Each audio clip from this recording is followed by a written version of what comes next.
Hello everyone. Our today's topic is work and professions, ya'ni ish va kasblar.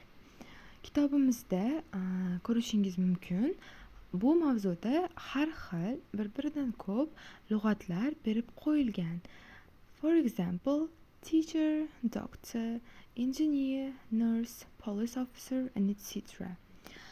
But do we know how to tell what occupation we have? Qanday kasbimiz borligini, qanday kasbda ishlashimizni ingliz tilida aytishni bilamizmi? Keling, hozir bitta variantni aytib o'taman. Birinchi o'rinda, agar o'zimiz haqimizda gapirmoqchi bo'lsak, I am so'z birikmasidan foydalanamiz. For example, I am a teacher, I am a doctor, I am a nurse. Yoki boshqalar haqida gapirmoqchi bo'lsak, u yoki ular demoqchi bo'lsak, she is yoki he is a doctor, she is a doctor yoki they are doctors. For example, hi, my name is Jessica.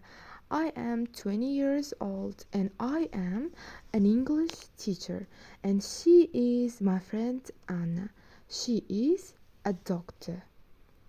Bugungi o'rganmoqchi bo'lganlarimiz shulardan iborat edi. See you. Hello everyone. Today we will learn about expressing our feelings. Bugungi mavzuyimizda his-tuyg'ularni qanday ifoda etish to'g'risida gaplashamiz. Birinchi o'rinda bizga berilgan lug'atlarni ko'rib chiqamiz. Happy, sad, angry, excited. Bularni barchasi biz boshdan kechiradigan tuyg'ulardir. Ya'ni happy bu baxtli, sad bu xafa. Biz uchun kerakli bo'lgan bir nechta useful phrases bor. I feel happy. Men o'zimni baxtli his qilyapman yoki men baxtliman, men xursandman. I am sad. Men xafa bo'ldim yoki men xafaman. I am excited. Men hayajondaman. Are you okay? Yaxshimisiz? Yoki I am angry. Meni jahlim chiqqan. For example, I feel very tired today. Bugun o'zimni juda charchagan his qilyapman. She is scared of the dark. U qorong'ilikdan qo'rqadi. Yoki are you nervous about the test? Test haqida asabiylashyapsanmi? O'zingizni bugun qanday his qilayotganingizni kommentariyada yozib qoldiring. See you. Hello, in today's topic we will learn about the words and phrases about inviting someone, accepting or declining. Bugungi mavzuyimizda taklif qilish, qabul qilish va rad etish mavzusiga to'g'ri keladigan so'zlar va foydali frazalarni ko'rib chiqamiz. Birinchi o'rinda birortani biror yoqqa taklif qilayotganimizda quyidagi frazalardan foydalanamiz. Would you like to come to my house? Uyimga kelishni xohlaysizmi?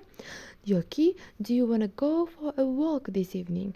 Bugun kechqurun sayrga chiqishni xohlaysanmi? Biror narsani qabul qilishda esa yes, I would love to yoki that's a great idea frazalaridan foydalanamiz.